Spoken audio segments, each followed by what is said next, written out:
We've made it home, everyone. This is the finale of Season 2 of Forlorn Favorites, the 14th chapter of the second season, and the 28th overall. And I'm just so excited. I don't think there's any better way to conclude the season than by reviewing Motorama Lightning McQueen, which, in my opinion, is one of the most special diecasts Mattel has ever made, if not the most special. And we'll get into all the juicy deets in a couple moments here in the history. I'm going to try and clear up some of the misconceptions behind him. But first, I want to thank you guys for all the support on Season 1 and 2 of Forlorn Favorites. I'm pre-recording all these videos, as you guys probably know by now. I mean, I'm recording this literally on January 26th. Before I head back to college for 15 weeks straight. I probably won't be coming home during that period. There's no spring break. They don't want you going back and forth because of COVID. So, to remedy all of that, I have to pre-record a ton of videos so I can release them intermittently. So there's not a big dry spell on my channel. There hasn't been a dry spell in 7 years. So we're going to keep it that way, at least for the time being. But yeah, guys, thank you for everything, seriously. And let's get into it.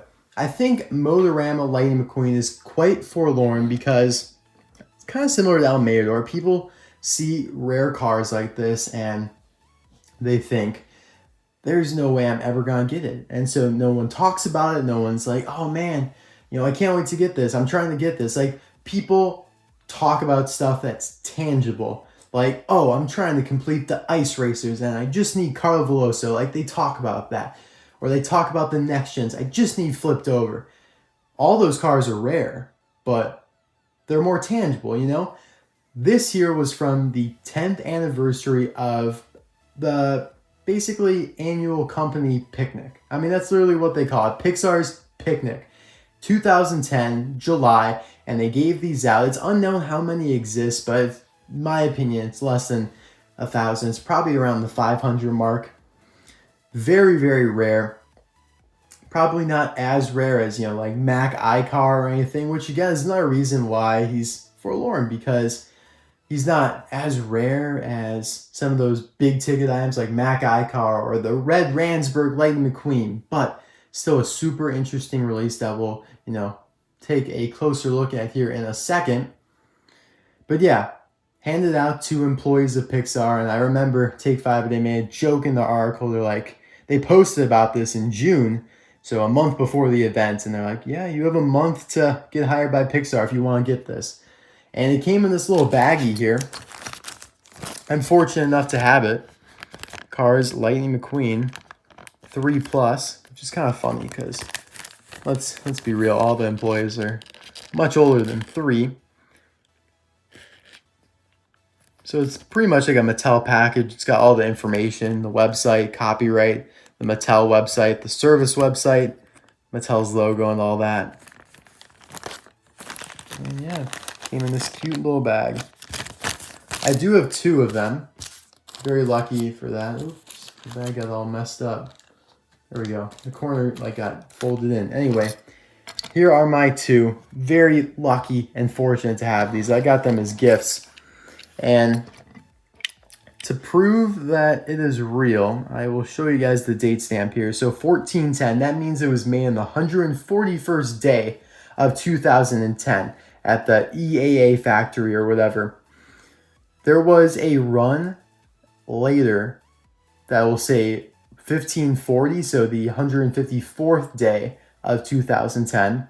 And it's unknown whether that was an authorized run that they, changed their minds on, or if those were basically factory customs that people realized, like, wow, these are going to sell for hundreds of dollars. Let's try and make a fast buck. These ones, the early run, 1410, are the real ones, and fortunately, I have 2 of them. Now, I'm not saying the 1540s aren't real, but it's unconfirmed.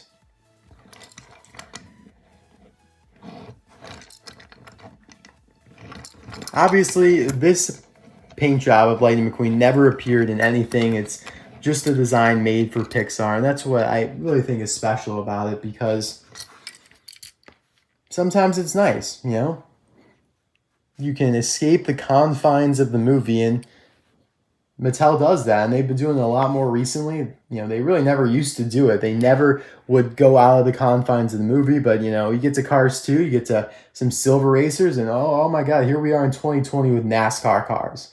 2021 with NASCAR stuff. But really, this was the start of it, along with Red Ransburg McQueen and stuff like Blu-ray McQueen. Non-canon stuff. But anyways, he's got the Pixar logo there front and center with the text written across it. Really beautiful. And then Motorama written in yellow. You have the black stripes going across the whole body. 10th on the roof for the 10th anniversary of the picnic. And what I really should be talking about is the Zamac finish to him. There's like a special word for this, like a chemical type word, but it's basically Zamac bare metal with a nice gloss finish to it. Really beautiful. He doesn't have his lightning bolt stickers. I love that the rims are yellow. I mean, not yellow. Gray with red trim.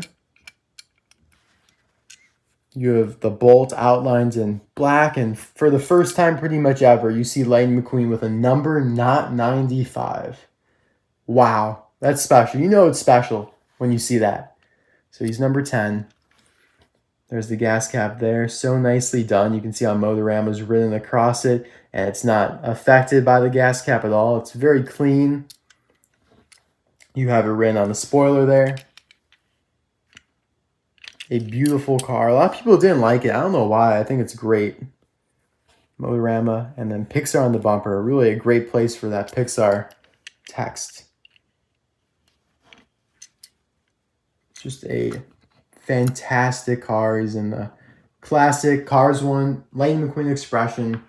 And I do have a couple to compare him to. And funny, the most similar car to him was actually just released in 2020, and that is the Pixar Fest Lightning McQueen exclusive to Target, because they utilize almost the exact same decals, which is kind of, I don't know, it cheapens it a little bit in my opinion. It's like, you just kind of copied Motorama McQueen.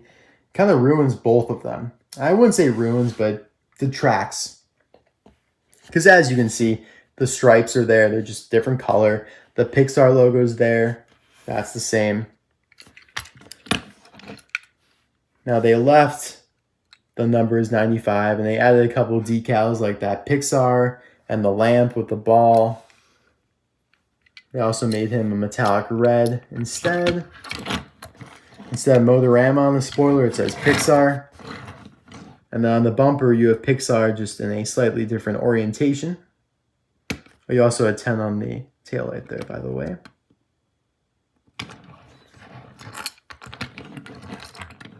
And he has a different expression, which is actually pretty nice. The other cars in the Pixar Fest series were, of course, Mater, who also shares that Pixar ball logo. It's kind of cool now. You have like 4 Pixar diecasts that are official from Mattel that advertise Pixar just straight up. Here's Ramon with his paint gun. So with these other ones, although they still have that Pixar ball logo, like, they're very different. And the reason why I kind of complain about McQueen is because, they use the stripes, and that's just a dead giveaway. Like, I feel like you would have even maybe looked better without the stripes. I don't know. That's just my take on it. Maybe they could have done something else. Oh my gosh, sorry about that. I accidentally hit the 0.5, like, zoom out like that. Oh my god. Can't believe you could see such a wide lens from just like this iPhone. Wow, that's technology for you. Here's the Silver Lightning McQueen from 2013 to compare to. Mattel's never released a Disney car in bare Zamac like this before.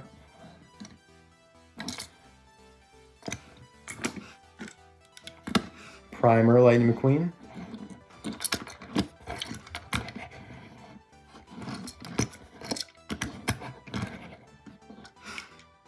And then some of the other special McQueens, in my opinion, you have the Gold Cruisin' Lightning McQueen.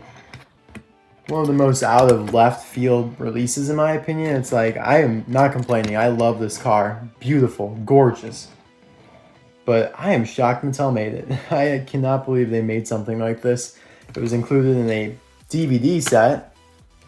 And then you have the Blu-ray Lightning McQueen, which is basically a purplish metallic Dynaco McQueen. Promo offer when you bought the Blu-ray. I think you had to buy a whole Blu-ray player actually to get this. I did not do that. I got this much later. Much later. I think I got this just like 5 years ago. And then there's that infamous Red Ransburg Lightning McQueen, and I don't think mine's real, sadly, because of a couple things, but still, you know, a factory custom is extremely, like, this is still worth like $500. It's still super valuable, but not a real one. There's only like 50 of these actually in the existence of the world, so it's pretty much impossible to get one. But yeah, I don't think it's real because the date stamp seems to be like wiped off here, which is a little peculiar. And also the text on the spoiler is a little big. I think it's supposed to be smaller. But either way, this is a gorgeous factory custom somebody did. Like, this is 100 times better than the quality of the factory customs they do now. Like, I'm looking at some of it right now. I look at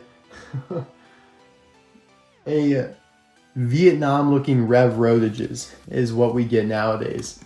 And they used to make stuff like that. But anyways, guys, thank you so much for watching the finale of Forlorn Favorites. This was a great run. I think, I don't know, I might have even enjoyed this season more than the first one. But let me know in the comment section below which was your favorite diecast that I reviewed, and let me know what you think of Motorama McQueen, and maybe we can strike up a conversation. Oh, I also wanted to show you guys this awesome custom Motorama the King that I will be reviewing sometime in the future.